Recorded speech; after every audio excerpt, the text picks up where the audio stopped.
Hi.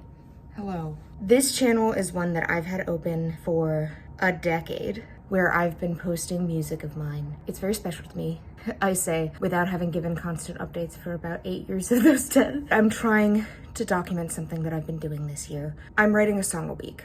If you've known me for a while, and by that I really mean if you know me in real life and haven't, I don't know, stumbled upon these YouTube videos, you may know that I am not the world's biggest fan of New Year's resolutions. I have historically only enjoyed them when they're fun. I haven't done a fun New Year's resolution in a while. So this year, I decided I was going to do a fun New Year's resolution, and said fun New Year's resolution has been writing a song a week. So I've been writing on a weekly basis, often multiple times a week. I wanted to compile a short video, of all of the songs that I've written this month. I'm not gonna put the full song in anything. I'm gonna do a snippet of each of them. I think the longest is maybe like 2.5 minutes. So the video itself will be long, but the song snippets will be shorter than the whole. We're gonna walk through the 5 that I wrote for January, because there were 5 Wednesdays in January, and then five bonuses. So considerably, I've written 10 songs, full songs in January. There's an 11th one that's half done and I'm not counting it, but 10 songs, 10 main ones, that'll be in the first bit, and then I'll break it up and we'll talk about the bonus songs that I wrote. So, without further ado.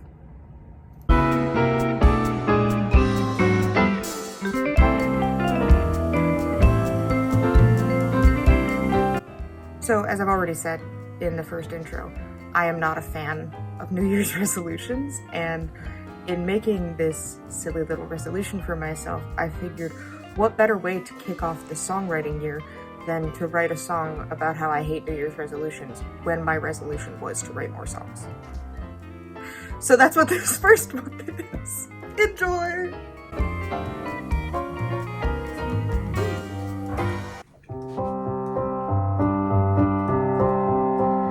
I am trying to get better about hiding my facial expressions when someone says something I don't like.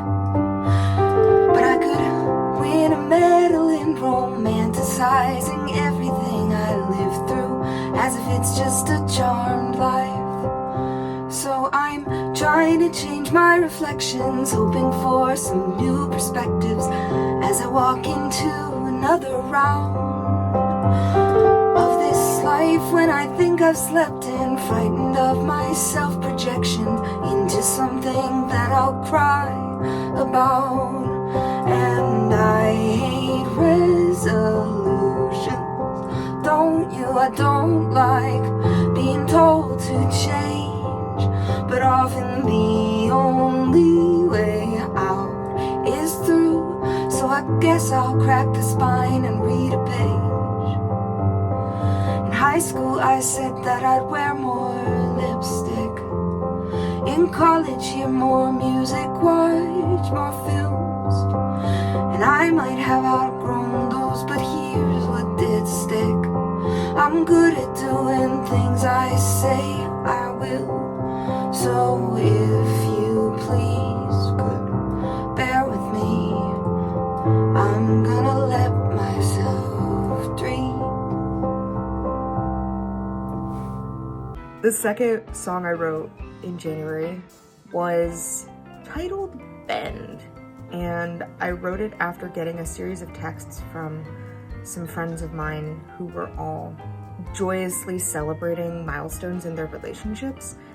And I cannot emphasize enough, I am incandescently happy for them. These are some of my best friends in the world, and I'm so thrilled that they have found partners who love and cherish and respect them the way they deserve. I am also single. And yeah, you can draw your own conclusions about where this is going.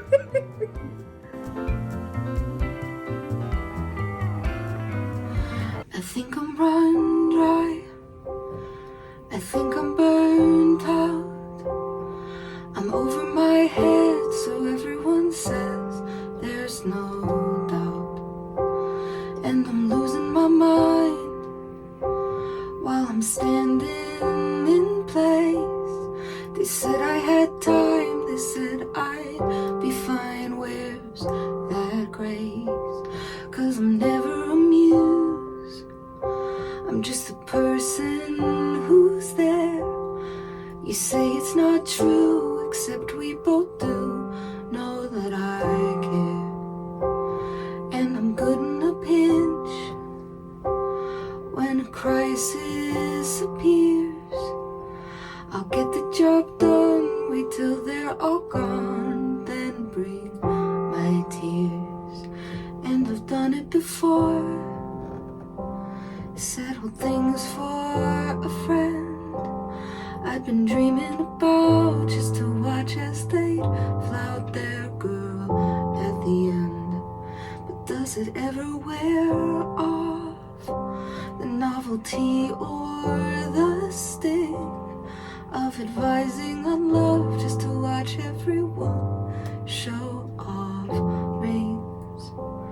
So I'm taking deep breaths, I'm counting backwards from 10. I don't wanna pretend this is normal, instead I'll just bend.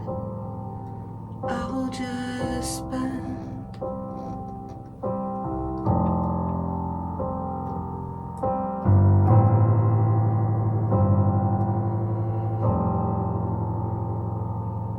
Our third Song a Week entry for January was inspired by the fact that I went on a date, and it was fine.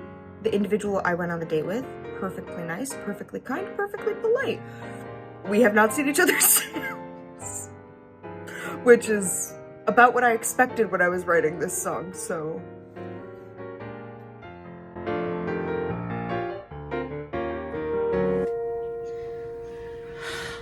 I suspect that it's criminally overrated to go out on the town where my best face not frown for some drinks and a chat. I tried seeing the bright side, turns out I just hate it. Wish I already knew someone kind and fun who agreed with me on that. And I don't even mind the questions. Tell me about yourself, cheers to love and good health, and here's to trying again. But they can feel like an inquisition, and if I answer them wrong, I think I'm doomed to belong all alone in the end. Intuition says that's not the point of all of this, but imposition steps in, tearing down my firm thesis. And I'm tired of my friends all commentating, watching clocks, marking calendars and waiting. Have I not entertained you yet? Did that ball not sail through the net? Am I just some spectator sports game you later forget? Do you think you could toss a line, a poison pill, or just some time? I think it's my retirement age overdue for some wine, and I don't even drink more than twice a month, I think. The fourth entry to this canon of songs is one that I called Hangover Remedies. I don't know if that's actually an accurate title for it. I'm probably going to change that in the future, but the premise of it was I was sitting in a coffee shop and kept seeing people filter in and see someone they know and be like, oh my god, hi Sandy, so great to see you. And I was thinking about the experience of running into someone you haven't seen in a long time and their reaction being, you look so different now. And you know that those differences have been good for you from when they knew you. But they're looking at you and seeing someone entirely different, and there's an undercurrent of disappointment or disgust in the you look so different now. So that's what this song is about.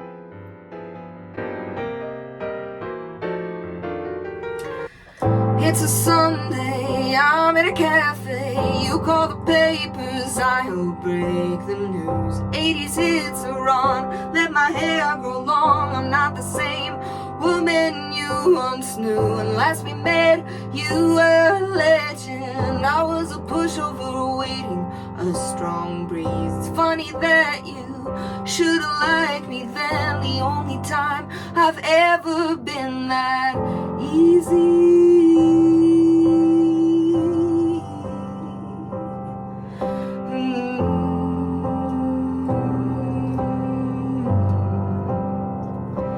And you swore you liked a puzzle, but you loathed decoding me. You called who I was big trouble, then lost interest in my mystery. And I've never been hungover, but I'm hung up over you, saying we'd be friends forever, then cutting ties when someone told you it was cool.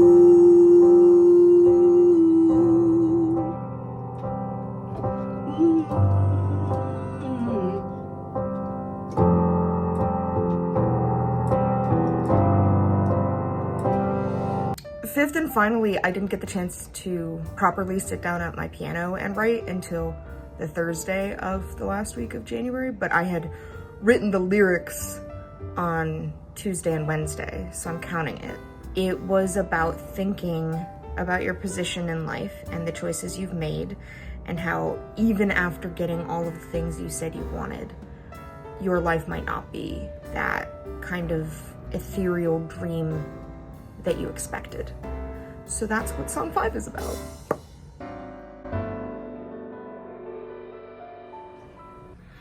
Isn't it strange when you've got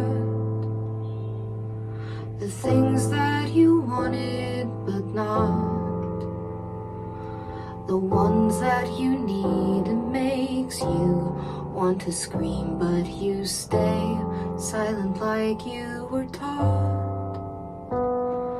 And isn't it cruel when you know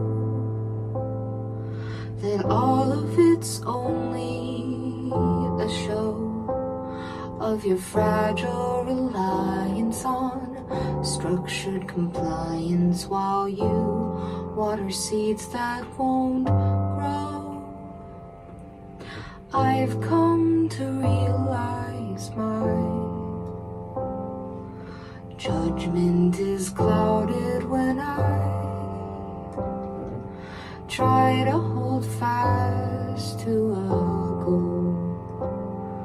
Desire kept inside, swallowed whole. Isn't it sad to know that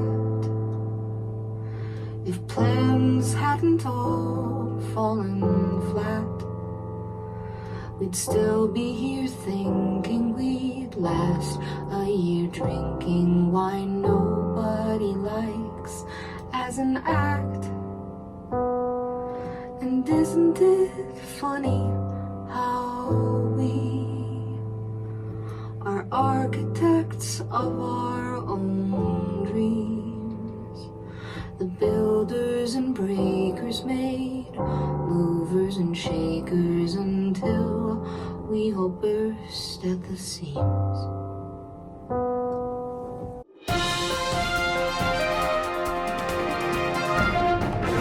We're on to the bonus songs now. So we're going to take a turn here. And by take a turn, I mean just get weirder, I think. So we've got 5 songs, as I said. One of them is actually, I think, my favorite song I wrote this month. All of them have some little lyrical tidbits that I enjoy. Starting with the oldest of these bonus songs, we have what I charitably titled Snow Day Breakup. We had a snow day in DC, actually a couple of them, and in the anticipation of the snowstorm, I sat down and then wrote some things.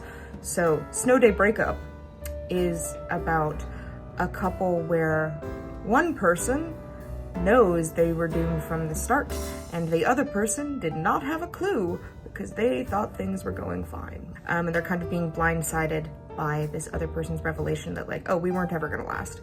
Yeah, I knew that. You were a time and place, and you were not a forever person for me. So that's what bonus song 1 is about.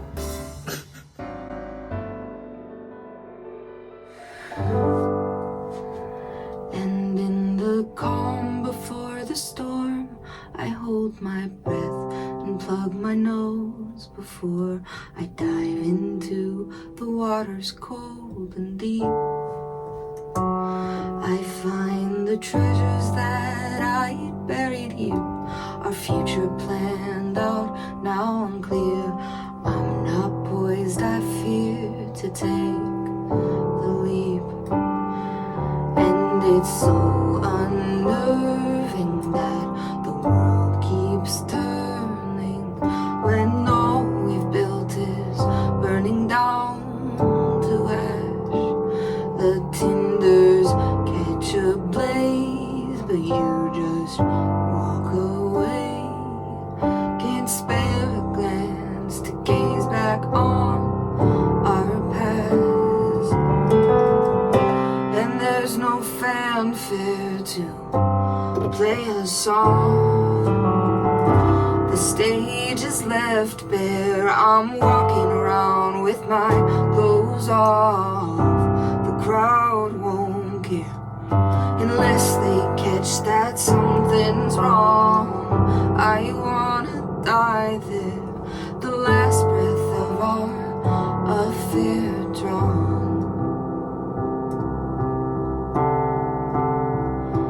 And I can't mourn in private, I need to do this right. So I guess I'll try to move along like you. But I can't help but think that you thought we were sinking from the first drink that we shared. I had no clue, and you were so sure. It's made me insecure that we weren't something good or made to last. I catch my face in mirrors and the problem's clearer. I'd wanted incandescence, it had passed. Bonus song 2 is Extra Extra, which I actually really enjoy. I like all of these songs immensely, but Extra Extra is about the concept of being a constantly changing and evolving human being, and how that is actually a gift, despite the fact that sometimes it seems like more of a burden. It's a good thing, so.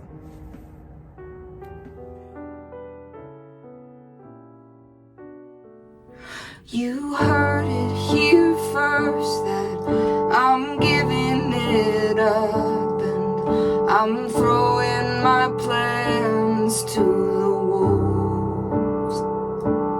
'Cause I broke every curse and overflowed all my cups, and I paid so much less than it was worth.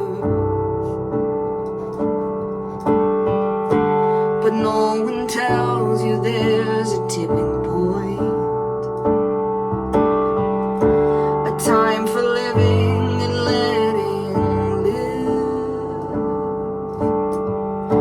that all at once you're flushed with disappointment from all the years you've kept it in. And thank God we keep evolving, that those versions keep dissolving into something bigger and better than ourselves. Because I swear I'm getting younger, growing backwards as my hunger for this patchwork quilt of life, it ebbs and swells. And I know that this story's mine to tell.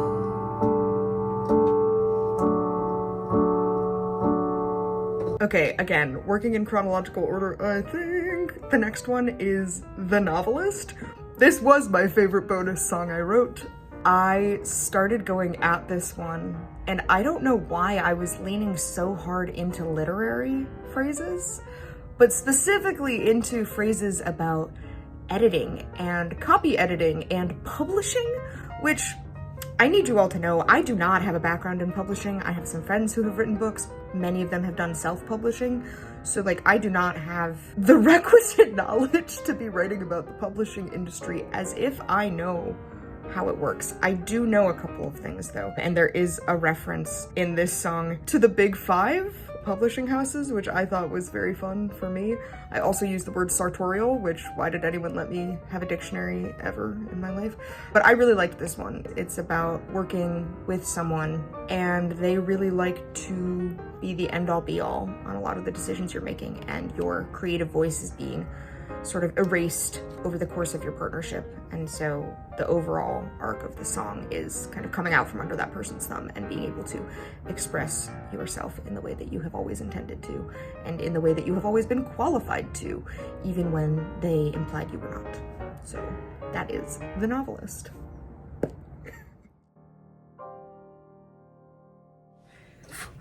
Character driven's what I'm best at, but you disagree. Had to dispute the charge alleging I was good.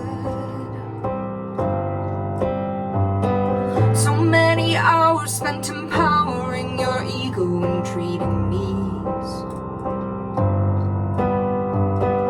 I think I've forgotten the mess whether I should, because you weren't HarperCollins. You couldn't make the top 5. So explain this one to me. Why'd you eat me alive? And I made all your edits. I let myself be your scribe, and your sartorial credits, the ones that should have been mine. And yet I'm a novelist by nature. I put my words down on these papers every year, but you just throw them away. And it's been a month since your narration. The plot works out and the knots all straightened. Was it ever so easy to seize my day? I blew through all the chapters of my potential, waiting for love to kick in. And you'd never corrected all my misconceptions, but our book wasn't a love story, was it?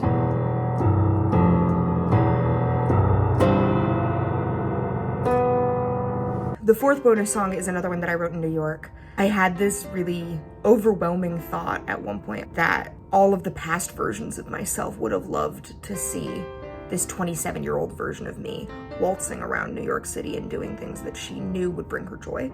And in the process of thinking about that, I was like, man, what would 26-year-old me think? And what would 25-year-old me think? And that's how this song came to be. Overall premise is the fact that you are always building upon the version of yourself that you were as a child, as a teen, as a young adult, that we don't reinvent ourselves out of nowhere.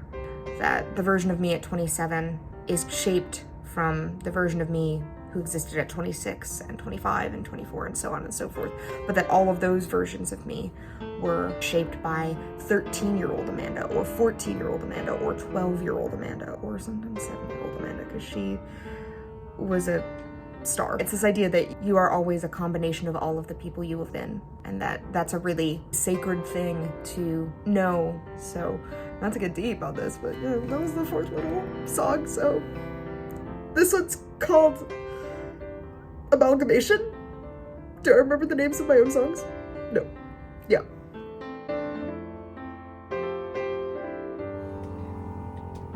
I'm 27, I'm barefoot in a hostel in Chelsea, and I'm doing fine, but I'm 26 and I'm trying to keep my face calm as I sit in this train car crying. I'm 25 and I'm wondering if my life can start anew, if I can thrive, but I'm 24 and I'm writing like it's everything that I need to keep me alive. And nobody warned me that the aging paradox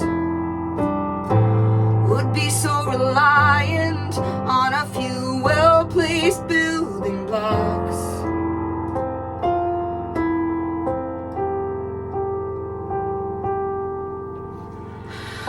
I fashioned and a persona out of duct tape, glue, and pictures of London skyline shining as the sun sets in the distance. I wonder if there comes a moment for us, all it hits us, that everyone we've ever been are the people who create us.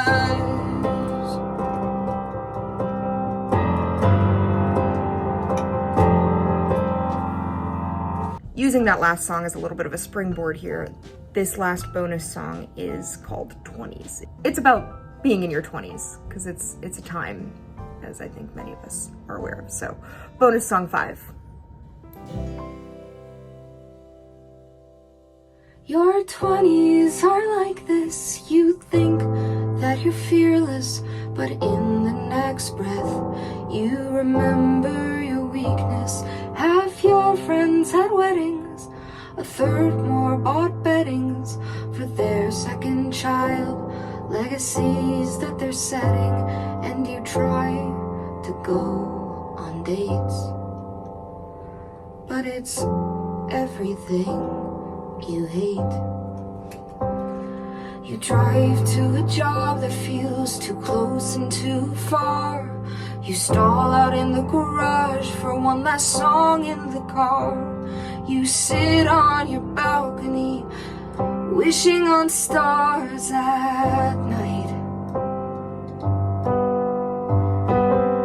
You wake up and do it again, forget breakfast.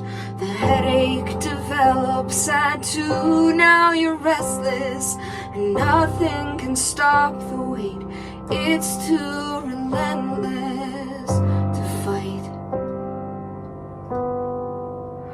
But you try to soldier on, your conclusions all foregone.